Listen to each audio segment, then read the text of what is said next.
Sahabat Oase Rohani Katolik yang terkasih, salam damai, salam sehat dan sukacita dalam Kristus. Senang sekali kita berjumpa lagi pada Oase Rohani Katolik edisi hari ini. Bersama saya, Teresa Wina, dan Romo yang akan mendampingi kita hari ini adalah Romo Fransiskus Asisi Susilo Nugroho CP. Terima kasih Romo atas kehadirannya. Sehat-sehat ya Romo? Sehat, terima kasih juga kita bisa bertemu. Ya Romo, baik kita segera mulai. Sahabat Oase Rohani Katolik yang terkasih, kita awali dengan doa pembuka yang akan dipimpin oleh Romo Susno.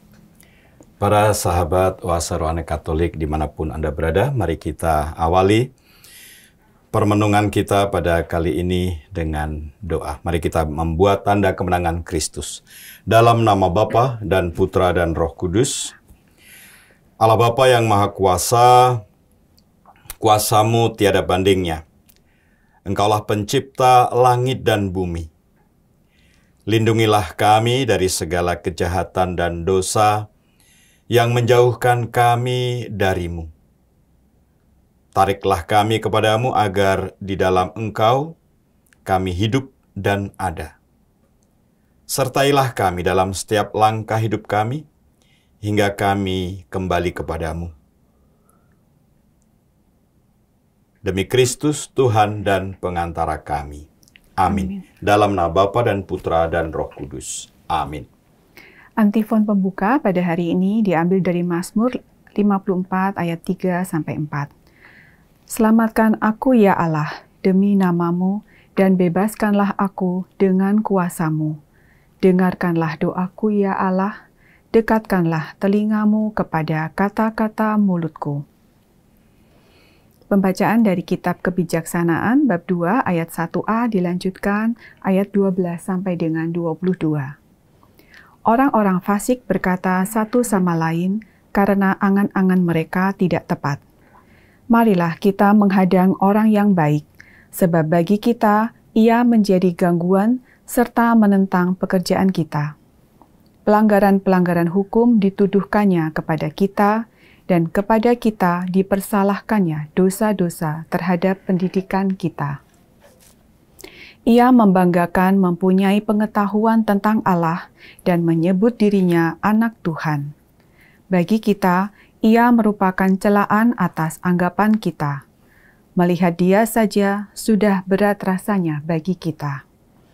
Sebab hidupnya sungguh berlainan dari kehidupan orang lain, dan lain dari yang lainlah langkah lakunya. Kita dianggapnya sebagai orang yang tidak sejati, dan langkah laku kita dijauhinya seolah-olah najis adanya. Akhir hidup orang benar dipujinya bahagia, dan ia bermegah-megah bahwa Bapanya ialah Allah. Coba kita lihat apakah perkataannya benar, dan ujilah apa yang terjadi waktu ia pulang.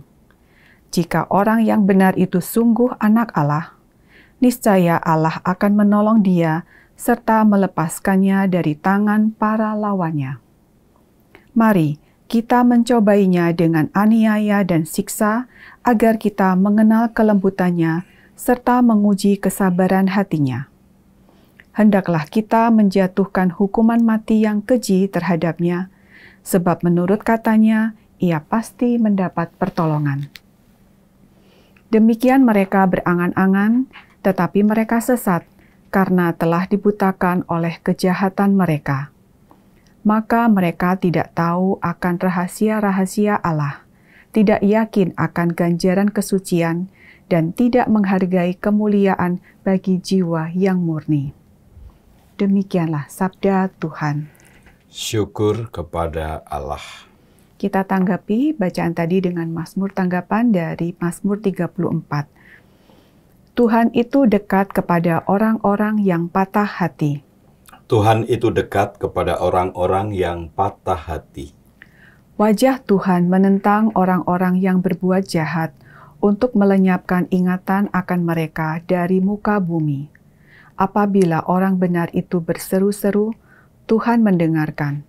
Dari segala kesesakannya, mereka ia lepaskan. Tuhan itu dekat kepada orang-orang yang patah hati. Tuhan itu dekat kepada orang-orang yang patah hati. Ia menyelamatkan orang-orang yang remuk jiwanya. Kemalangan orang benar memang banyak, tetapi Tuhan melepaskan dia dari semuanya itu. Tuhan itu dekat kepada orang-orang yang patah hati. Ia melindungi segala tulangnya, tidak satu pun yang patah. Tuhan membebaskan jiwa hamba-hambanya, dan semua orang yang berlindung padanya tidak akan menanggung hukuman. Tuhan itu dekat kepada orang-orang yang patah hati. Sahabat Oase Rohani Katolik yang terkasih, mari kini kita siapkan hati untuk mendengarkan Injil Suci yang diawali dengan bait pengantar Injil. Terpujilah Kristus Tuhan, Raja mulia dan kekal. Terpujilah Kristus Tuhan, Raja mulia dan kekal. Manusia hidup bukan dari roti saja, tetapi dari setiap firman yang keluar dari mulut Allah. Terpujilah Kristus Tuhan, Raja mulia dan kekal. Tuhan bersamamu Dan bersama rohmu. Inilah Injil suci menurut Yohanes. Dimuliakanlah Tuhan. Yesus berjalan keliling Galilea. Ia tidak mau tetap tinggal di Yudea karena di sana orang-orang Yahudi berusaha membunuhnya. Ketika sudah dekat hari raya orang Yahudi, yaitu hari raya Pondok Daun. Sesudah saudara-saudara Yesus berangkat ke pesta itu, ia pun pergi juga ke sana, tidak terang-terangan, tetapi diam-diam. Beberapa orang Yerusalem berkata, "Bukankah dia ini yang mereka mau bunuh? Lihatlah, ia berbicara dengan leluasa, dan mereka tidak mengatakan apa-apa kepadanya." Mungkinkah pemimpin kita benar-benar sudah tahu bahwa ia adalah Kristus? Tetapi tentang orang ini kita tahu dari mana asalnya, padahal bila Kristus datang, tidak ada seorang pun yang tahu dari mana asalnya. Waktu Yesus mengajar di Bait Allah, ia berseru, "Memang, aku kamu kenal, dan kamu tahu dari mana asalku. Namun aku datang bukan atas kehendakku sendiri, tetapi aku diutus oleh Dia yang benar, yang tidak kamu kenal. Aku kenal Dia, sebab aku datang dari Dia, dan Dialah yang mengutus aku." Mereka berusaha menangkap Yesus, tetapi tidak ada seorang pun yang menyentuh Dia, sebab saatnya belum tiba. Demikianlah sabda Tuhan.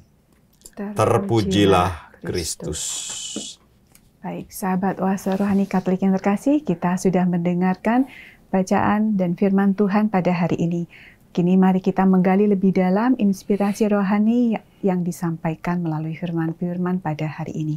Silakan Romo, dari bacaan pertama kira-kira kita bisa mempelajari apa, Romo? Ya, sebelumnya sebagaimana suatu acara itu biasanya ada welcome drink, ya. Tetapi ini drinknya berupa pantun, ya, welcome pantun. Soda susu pakai sirup, diminum pakai gelas cilik. Mari menimba air hidup di Oase Rohani Katolik. Nah, semoga Oase Rohani Katolik ini memang bisa memberikan kesegaran bagi Anda, sahabat oase rohani Katolik dimanapun berada yang minum air dari oase ini. Ya. Air hidup ya Romo. Ya, tentu saja air hidup. Ya, karena kalau saya airnya mati. Ya. Jadi saya hanya membantu para sahabat oase rohani Katolik untuk memberikan ya saran-saran, usulan-usulan, masukan-masukan berkaitan dengan sabda Tuhan yang tadi kita dengarkan, yang tadi kita baca bersama ya dari kitab Kebijaksanaan bab 2 ayat 1a dilanjutkan ayat 12 sampai dengan ayat 22 ya. Tentunya permenungan yang tepat, presisi ya, itu tentunya dari Tuhan sendiri yang memiliki sabda ini. Maka kita mendengarkan atau menimba air hidup yang dari Tuhan sendiri di oase Tuhan ya. Kalau kita mencermati bacaan pertama dari kitab Kebijaksanaan tadi ya, mungkin ada yang merasa diteguhkan, tetapi juga mungkin ada yang merasa sedih gitu ya, merasa sedih. Karena apa? Karena dari perikop kitab Kebijaksanaan yang tadi kita dengarkan, ternyata menjadi orang baik itu tidak gampang. Ya.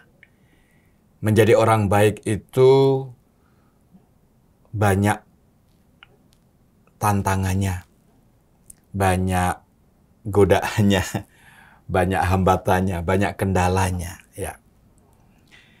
Terutama ya tentu saja dari sesama kita yang tidak suka dengan perbuatan baik kita. Ya. Nah, tentu saja ada yang tidak kelihatan, yang juga tidak suka dengan perbuatan baik kita, yaitu roh kejahatan, ya, roh kegelapan. Pasti roh ini juga tidak suka dengan perbuatan baik kita. Nah, tentunya sesama kita yang juga menunjukkan ketidaksukaan ya terhadap kita, terhadap apa yang kita lakukan, padahal kita sudah melakukan perbuatan baik, perbuatan yang benar, perbuatan kasih ya. Tetapi ya karena mungkin sesama kita itu sedang dirasuki oleh roh kegelapan, roh kejahatan, sehingga sesama kita itu menjadi tidak suka ya, ikut-ikutan tidak suka melihat perbuatan baik kita. Nah, ini tentu saja bagi sebagian di antara umat pasti ada yang sedih ya, sedih, stres, bahkan mungkin tertekan. Aduh, aku sudah berbuat baik, kenapa kok dijauhi, dibenci, bahkan dijegal-jegal. Ya, pokoknya mengalami sesuatu yang tidak menyenangkan ya. Tetapi mungkin sebagian di antara umat ya ada yang berprinsip anjing menggonggong, kafilah berlalu, gitu ya. Mau komentar apa kek, yang penting aku berbuat baik. Ya. Jalan terus ya. Itulah yang bisa saya sampaikan berkaitan dengan sabda Tuhan pada perikop kitab Kebijaksanaan, yang saya mau membantu umat ya, sahabat oase rohani Katolik, dengan pantun juga ini ya. Ada pantunnya juga ini ya. Saya boleh nanggepin cakep nggak, Romo? Oh, boleh saja. Meskipun saya tidak cakep ya. Ya, ini pantun ini ya berkaitan tadi ya, bahwa patah hati, orang itu menjadi patah hati karena perbuatannya yang baik dihadang oleh orang-orang fasik. Ya. Pantunnya begini. Aturlah waktu minum jamu. Kulit sehat tidak bersisik. Dia berkenan patah hatimu. Buat baik dihadang si fasik. Cakep, terlambat cakepnya. Ya, jadi memang seperti tadi saya sampaikan, ada umat yang sedih, ya, bahkan mungkin stres, tertekan karena sudah berbuat baik, tetapi dihadang, ya, dijelekan oleh sesamanya, sehingga menjadi patah hati, ya. Ya, tetapi juga ada yang berprinsip anjing menggonggong kafilah berlalu. Yang penting apa yang kulakukan ini baik, ya, semoga berkenan di hati Tuhan. Maka tadi pantunnya saya katakan, dia berkenan patah hatimu. Tuhan, artinya dia itu Tuhan. Tuhan berkenan akan patah hati yang kita alami. Patah hati yang kita alami bukan karena kita gagal mencuri, gagal berbuat jahat, tetapi patah hati karena kita dijegal itu tadi. Kita sudah berbuat baik tetapi dijegal. Ya, kita berbuat baik dihadang si fasik. Si fasik adalah orang-orang yang tidak suka dengan perbuatan baik kita. Itu yang bisa saya sampaikan secara singkat berkaitan dengan perikop kitab kebijaksanaan tadi. Ya. Kalau tadi Romo katakan Tuhan itu dekat pada orang yang patah hati, juga ia menyelamatkan orang-orang yang remuk jiwanya, kalau di Mazmur dikatakan demikian. Lalu dalam perjalanan hidup sehari-hari kita, ya Romo, pada saat ini, zaman ini, tentunya kalau kita mau memperjuangkan kebenaran itu sulit. Tadi kan dibenci, dijegal, dimusuhi gitu ya. Kalau kita mau menimba tadi yang air hidup itu, kadang-kadang kalau pas jatuh lagi, semangatnya runtuh lagi. Kira-kira kiatnya apa ya Romo, supaya kita terus terjaga, terus ritmenya untuk terus tetap menjaga semangat, tetap bertekun, berbuat kebaikan? Wah, ini gampang-gampang susah ya. Pertanyaannya gampang, jawabannya agak susah. Saya mengusulkan demikian ya, kiat-kiatnya. Ini usulan saja. Jadi sahabat ORK bisa menerima usulan saya ya, atau kalau punya solusi lain yang lebih tepat ya silahkan. Usulan saya ialah berkaitan dengan ini. Ada kalimat-kalimat yang menunjukkan kearifan lokal di Indonesia ini. Misalnya pantun berikut ini, pantun yang sudah sangat sangat terkenal ya, yaitu berakit-rakit ke hulu, ya, berenang-renang ke tepian, bersakit-sakit dahulu, bersenang-senang kemudian. Nah, tentunya bersakit-sakit ini bukan cari penyakit, ya, dan bersenang-senang juga bukan berarti hedon, gaya hidup hedonisme, ya, hedonis. Seperti yang sekarang lagi viral ya. Ada yang punya Robicon ya, ada yang punya Moge, dipamer-pamerin gitu ya. Ya, itu kan salah satu efek dari hedon ya, gaya hidup hedon. Tapi bersenang-senang kemudian bukan dalam konteks hidup hedon ya. Bersakit-sakit juga bukan dalam konteks cari penyakit. Tetapi bersakit-sakit dahulu, bersenang-senang kemudian, ini adalah kearifan lokal. Boleh dikatakan ini kearifan dari sesepuh-sesepuh kita ya, atau nenek moyang kita gitu ya. Bahwa ini suatu nasihat yang sangat, menurut saya ini kiat yang luar biasa. Karena untuk bisa bersenang-senang dalam artian untuk bisa sukses ya, untuk bisa berhasil, berjaya ya, itu memang perlu bersakit-sakit dalam artian berjuang. Ya, berjuang. Meskipun perjuangan kita itu banyak yang menghadang, banyak yang menjegal. Ya, seperti tadi bacaan kitab kebijaksanaan ya. Kita sudah berbuat baik ya, dan kita sudah berjuang untuk mengamalkan ajaran kasih Tuhan ya. Tetapi ada orang-orang yang tidak suka ya, tidak suka dengan perjuangan kita, dengan perbuatan baik kita. Tetapi ya kita terus berjuang. Yang penting kita yang kita lakukan itu tetap dalam koridor kebaikan, dalam koridor kebenaran, dalam koridor kasih yang telah Tuhan berikan kepada kita. Tuhan ajarkan, Tuhan teladankan kepada kita. Ya, itu. Kalau ada ungkapan juga kearifan lokal misalnya dari Kalimantan, daerah Kalimantan tuh, wajah sampai kaputing. Wah, wajah sampai kaputing itu artinya pantang menyerah. Maju terus, pantang menyerah, pantang mundur. Jadi kalau kita yakin yang kita lakukan itu sudah sesuai dengan ajaran kasih Tuhan, ya sudah baik, sudah benar, ya ayo wajah sampai kaputing. Maju terus, pantang mundur, ya pantang menyerah. Ya kan, itu kan juga merupakan kearifan yang kita miliki ya. Itu bukan kalimat saya ya. Itu sebenarnya saya hanya menggali dari kearifan-kearifan yang ada di Nusantara ini ya.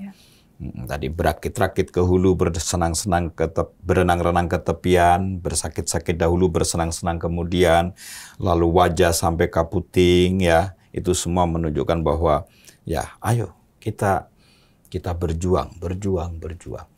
Memang perjuangan itu tidak ada yang mudah ya. Kalau mudah ya ngapain berjuang? Ya kan? Tinggal duduk ongkang-ongkang santai. Wah, apa yang kita inginkan datang. Dapat langsung. Iya, dapat langsung. Ya. Itu usulan kiat ya. Kalau tadi yang ditanyakan kan kiat-kiatnya begitu ya. Jadi kita meyakini bahwa kebenaran yang kita perjuangkan tuh ya memang sesuatu yang benar dan tetap menjaga itu. Mungkin kalau kita berada di dalam komunitas yang mendukung juga bisa membantu kita untuk terus saling menguatkan gitu ya Romo. Misalkan ini kok susah ya, lalu ada teman yang enggak apa-apa, jalan terus, kamu sudah benar gitu ya Romo. Iya. Kita berjalan bersama dengan orang-orang yang yang punya niat yang sama misalnya ya, yang punya visi misi yang sama ya, itu memang lebih ini sih ya, lebih terdukung ya, lebih terdukung. Maka jadi ada teman seperjalanan. Betul, ada teman seperjalanan, teman seperjuangan ya. Makanya kemudian sekarang ini kan banyak komunitas-komunitas kategorial ya. Nah, mungkin itu kan dirasakan itu teman-teman seperjalanan. Maka ada komunitas kategorial misalnya Legio Maria atau persekutuan doa apa ya toh, atau mungkin orang muda Katolik ya. Atau mahasiswa Katolik ya, mereka berhimpun di situ.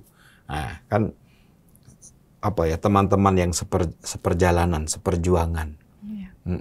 Meskipun ya kadang-kadang juga ada Selek-seleknya ada friksi-friksinya juga, tetapi paling tidak kalau kita masuk ke dalam komunitas yang seperjuangan, seperjalanan, adalah ya, ada dukungan lah ya, kita bisa saling mendukung, saling membantu, saling memotivasi, saling menyemangati begitu ya.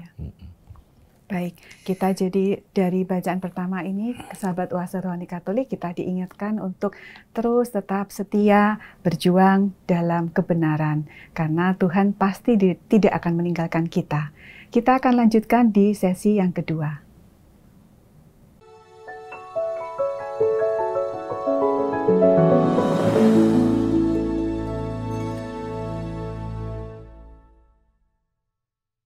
Sahabat Oase Rohani Katolik yang terkasih, terima kasih Anda masih setia mengikuti Oase Rohani Katolik edisi hari ini, masih bersama dengan Romo Fransiskus Asisi Susilo Nugroho CP atau yang akrab dipanggil dengan Romo Susnuk, dan saya Teresa Wina.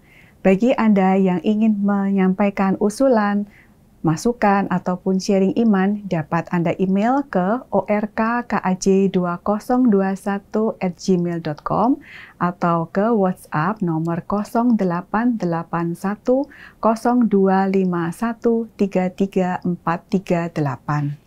Baik, kita lanjutkan pembahasan kita, Romo. Di sesi yang kedua ini mungkin kita berdalam di bacaan Injil. Inspirasi rohani apa yang bisa kita dapat, Romo? Ya, sahabat oase rohani Katolik yang berbahagia, dari Injil Yohanes yang tadi kita dengarkan dan kita baca bersama dari bab 7 ayat 1-2, dilanjutkan ayat 10 dan ayat 25 sampai dengan ayat 30, ya. Bahwa Yesus juga mengalami sebagaimana yang tadi disampaikan dalam bacaan pertama dari kitab kebijaksanaan, ya. Kalau dalam kitab kebijaksanaan yang mengalami dihadang, ya, sudah berbuat baik dihadang orang fasik, yaitu ya orang-orang pada umumnya, ya. Mungkin juga termasuk kita, ya. Mungkin termasuk dari sahabat oase rohani Katolik dimanapun Anda berada dalam perjuangan untuk berbuat baik, ya. Nah, sementara di dalam Injil Yohanes ini itu dialami oleh Tuhan Yesus sendiri. Ya, dialami oleh Tuhan Yesus sendiri. Tuhan Yesus juga sudah banyak melakukan perbuatan baik, ya. Banyak sekali mengajarkan ajaran-ajaran yang baik, bukan ajaran sesat, ya. Ajaran-ajaran kasih. Mengasihi Tuhan Allahmu dengan segenap hati, mengasihi sesamamu sebagaimana kamu mengasihi dirimu, ya. Jadi mengajarkan banyak kebaikan, mengajarkan banyak wujud atau aksi kasih, ya. Berbuat baik, bahkan membuat banyak mujizat, ya. Menyembuhkan orang yang sakit macam-macam, bahkan yang kerasukan setan pun dia sembuhkan, ya. Tetapi ada orang-orang Yahudi, dan yang mencengangkan adalah bahwa orang-orang Yahudi ini ya penatua-penatua, pemuka ya. Agama malah, pemuka agama, penatua-penatua. Memang ada juga orang-orang Farisi, ya, ahli-ahli Taurat. Mau lihat tuh, ahli kitab suci tuh, ahli Taurat kan, itu juga ikut menentang atau menghadang Yesus dalam melakukan perbuatan baiknya itu, ya. Nah, tentunya sebagai manusia, ya, sebagai manusia tentunya Yesus juga sakit hati dong, ya kan, patah hati juga seperti yang diungkapkan dalam kitab kebijaksanaan. Bagaimana enggak patah hati, bagaimana enggak stres, ya, bagaimana enggak frustrasi, berbuat baik, tapi dicela, dihadang, dihambat, ya, dijegal, waduh. Tetapi apa yang tadi kita dengarkan dari Mazmur Tanggapan itu bagus sekali, ya. Saya rasa Mazmur Tanggapan tadi, khususnya dari refren yang kita bacakan, kita ucapkan bersama, itu menjadi apa ya, boleh dikatakan kalimat kunci, ya, kalimat kunci atau kalimat jembatan antara bacaan pertama dan bacaan Injil, antara kitab kebijaksanaan dan Injil Yohanes. Refrennya tadi, Tuhan itu dekat kepada orang-orang yang patah hati. Dalam kitab kebijaksanaan ada orang-orang yang patah hati karena berbuat baik dihadang orang fasik. Dalam Injil Yohanes, Yesus juga sudah banyak berbuat baik, tapi juga tetap diincar kesalahannya, tetap dihadang oleh penatua-penatua, pemimpin-pemimpin agama, bahkan orang-orang Farisi dan ahli Taurat juga ikut menghadang. Ya, tentunya semuanya mengalami sakit hati, patah hati, tetapi diteguhkan dalam Mazmur yang tadi kita dengarkan bersama, kita baca bersama. Dalam refrennya dikatakan Tuhan itu dekat kepada orang-orang yang patah hati. Jadi Allah Bapa itu dekat dengan putranya, ya. Biarpun putranya yang terkasih mengalami dihambat, dihadang, dicela, difitnah dan sebagainya, Allah Bapa tetap mendukung putranya, ya. Jadi Tuhan dekat kepada orang yang patah hati. Itu janji Tuhan ya Romo ya, bahwa Tuhan akan dikatakan dia akan melepaskan dari kesesakannya gitu. Ini seringkali kalau kan seperti yang tadi Romo katakan, Yesus dimusuhi oleh penatua-penatua. Kalau di zaman sekarang mungkin kalau kita masuk ke satu mungkin komunitas atau mungkin di dalam pekerjaan, kita punya ide yang baru gitu ya Romo. Seringkali atau misalkan anak muda masuk gitu, seringkali kan dari yang senior, dari yang sudah lebih merasa punya pengalaman itu melihat bahwa kamu masih kecil, kok idenya kok aneh-aneh atau apa gitu. Padahal sebenarnya kalau itu dijalankan akan membawa pembaharuan yang bagus gitu. Seperti juga Yesus kan membawa pembaharuan di zaman itu. Nah, kalau kita masuk ke orang-orang yang mungkin bukan orang yang jahat sekali, tetapi tidak mau menerima kebenaran, kebaikan-kebaikan yang baru gitu ya Romo. Bagaimana supaya kita tetap bisa di satu sisi kita menjalankan, menggolkan tujuan ataupun usulan kita itu, tetapi di sisi lain juga jangan sampai seperti yang dibacaan pertama tadi, orang-orang fasik itu menjadi makin membenci dan bahkan mereka tidak berubah menjadi benar gitu. Jadi kita ingin mau supaya ininya dapat, lalu kita juga bisa tetap mengajak orang-orang itu juga ayo menjadi orang yang benar gitu Romo. Kira-kira kita harus berbuat apa ya Romo? Mungkin ada sedikit perbedaan, ya, ada sedikit perbedaan. Kalau misalnya diambil contoh tadi itu dalam suatu komunitas atau dalam suatu perusahaan, ya, perusahaan atau organisasi, ada orang-orang muda yang mau membaharui misalnya gitu ya. Ya, memang harus dilihat dengan cermat, apa istilahnya itu, melakukan discernment. Discernment itu pembedaan roh, ya. Apakah pembaruan yang diusung oleh seseorang, ya, itu bisa saja dilakukan oleh, tidak harus selalu orang muda ya. Ya, bisa saja orang muda yang mengusung pembaruan, orang baru tapi yang bisa masuk. juga tidak muda-muda amat, tapi orang baru, ya kan? Atau mungkin juga sudah senior, tapi orang baru di organisasi itu, ya.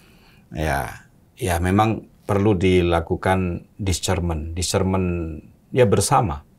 Artinya untuk membedakan roh, ya kan? Ini roh yang mana gitu ya? Roh kebaikan, roh kejahatan, roh kegelapan, roh terang, ya. Kata orang roh kudus atau roh kuda, kata. Ya, roh kudus atau roh kuda. Atau ini keinginan roh atau keinginan daging, ya. Karena kadang-kadang itu tidak begitu jelas, ya. Maka kita harus mengacu pada pedoman-pedoman yang ada, ya kan. Kalau misalnya ada visi misi di organisasi itu, di komunitas itu, ya, di perusahaan itu pasti ada visi misinya, ada regulasi-regulasi yang terkait dengan hal itu, ya. Nah, maka kita bisa melihat secara cermat, ya kan. Jadi jangan, memang kita juga tidak boleh langsung menolak pembaruan yang diusung, tapi juga tidak serta-merta langsung menerima pembaruan yang diusung, ya maka harus duduk bersama, ya, seperti kita duduk berdua, berdialog, ya, berdiskusi, terutama berbicara dari hati ke hati, ya, apa yang bisa diperbarui, ya, diperbaiki, karena intinya kan supaya semuanya baik kan, ya, semuanya baik, ya, maka itu tadi harus dilakukan discernment, ya, pembedaan roh. Jangan-jangan ini hanya keinginan daging semata. Bisa jadi orang seniornya mempertahankan ini situasi yang ada, ya kan, mempertahankan situasi yang ada itu karena dia memang merasa nyaman di situ, ya kan? Dituakan, tetap harus. Dan ya merasa nyaman, dia sudah mengalami kenyamanan sehingga dia mau mempertahankan kenyamanan itu, mempertahankan kekuasaannya, mempertahankan macam-macam itu keinginan-keinginan daging yang perlu istilahnya itu direvolusi mentalnya, ya kan? Tapi bisa jadi yang mengusung pembaruan itu juga mungkin itu keinginan daging dia, ya toh? Karena dia pengen organisasi yang dia masuki ini tuh harus bisa berubah sesuai dengan apa yang dia pikirkan, harus bisa berjalan sesuai dengan apa yang dia inginkan, ya kan? Maka itulah perlu kedua pihak itu, baik yang senior maupun yang junior, yang baru maupun yang lama, ya, itu duduk bersama untuk bersama-sama discernment, membedakan roh ini tadi, ya. Karena tujuannya toh untuk kebaikan bersama, ya kan, tujuan bersama. Jangan hanya tujuannya itu kebaikanku atau kebaikanmu saja, tapi kebaikan bersama. Sesuai dengan ini kan, tema pastoral arah dasar keuskupan kita tahun ini, ya, kesejahteraan bersama, ya, bonum commune, kebaikan bersama. Nah, itu kebaikan bersama berarti kan tidak ada yang memaksakan kehendaknya masing-masing. Oh, aku maunya ini. Oh, kamu maunya itu. Nah, udahlah, kau jalan masing-masing, ya, bukan, ya. Tapi ini mari kita duduk bersama, apa sih yang baik ini, apa, ya. Kesejahteraan bersama, kebaikan bersama. Jadi bukan hanya sejahtera untukku saja, sejahtera untukmu saja, tapi sejahtera kita bersama. Itu. Jadi memang perlu ada sikap rendah hati kan di situ kan, ya, sikap rendah hati, sehingga tidak lalu itu tadi main paksa, ya, memaksakan kehendaknya, keinginannya, pikirannya, ya. Udah, kalau main paksa seperti itu, ya, lalu tujuan baik lalu jadi berantakan. Karena ini juga berkaitan dengan moral Kristiani, ya. Moral Kristiani kan mengatakan tujuan tidak menghalalkan cara. Artinya kalau tujuan kita baik, ya mari kita tempuh dengan cara yang baik. Baik juga. Bukan berarti, oh, tujuan baik lalu menghalalkan segala cara, ya. Jadi keseluruhan prosesnya harus baik, sampai ke ujungnya harus baik. Kalau tujuan baik, ya prosesnya, cara-cara yang ditempuh juga harus baik, ya kan. Nah, itu kan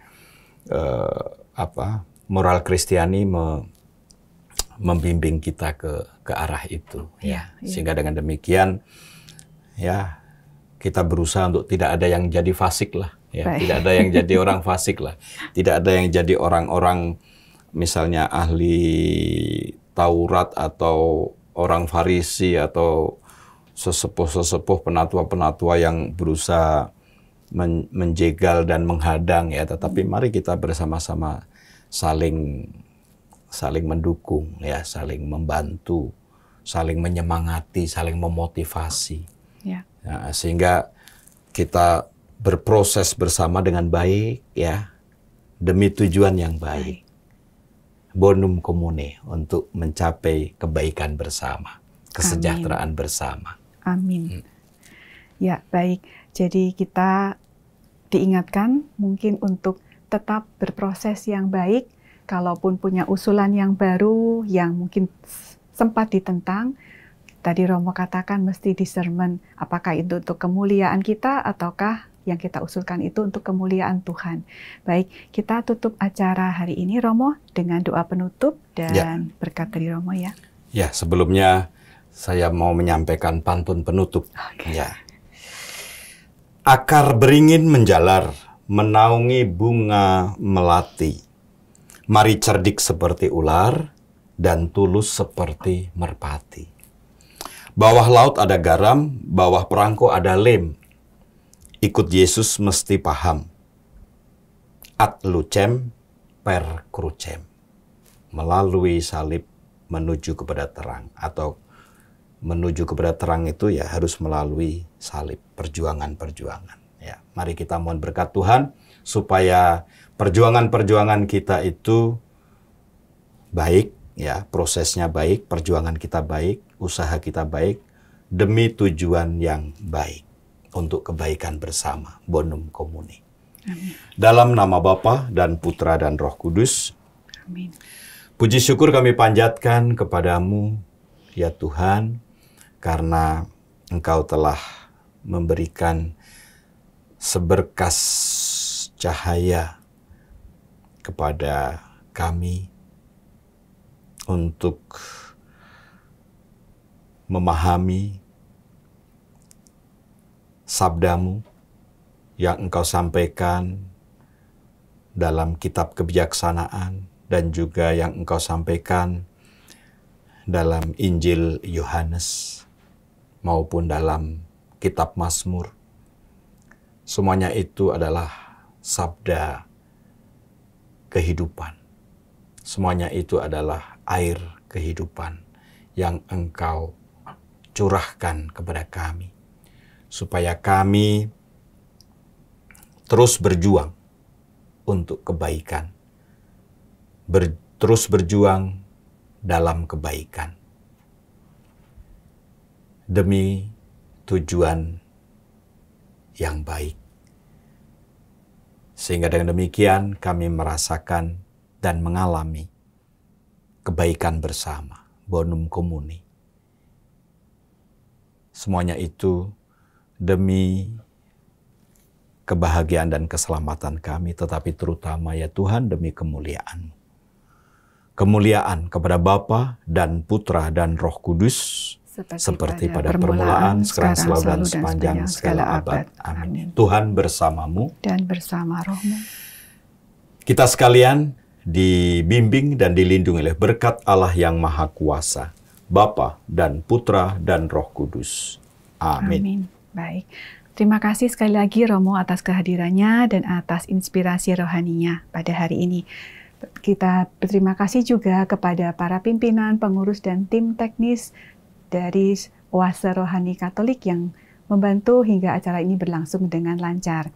Kami juga berterima kasih kepada para pendengar, pengikut, pemerhati setia Oase Rohani Katolik atas kesetiaan Anda mengikuti acara ini. Semoga dengan pembahasan kita hari ini kita dikuatkan untuk terus berbuat baik apapun tantangannya, karena Tuhan tidak pernah meninggalkan kita. Tuhan dekat pada orang-orang yang patah hati.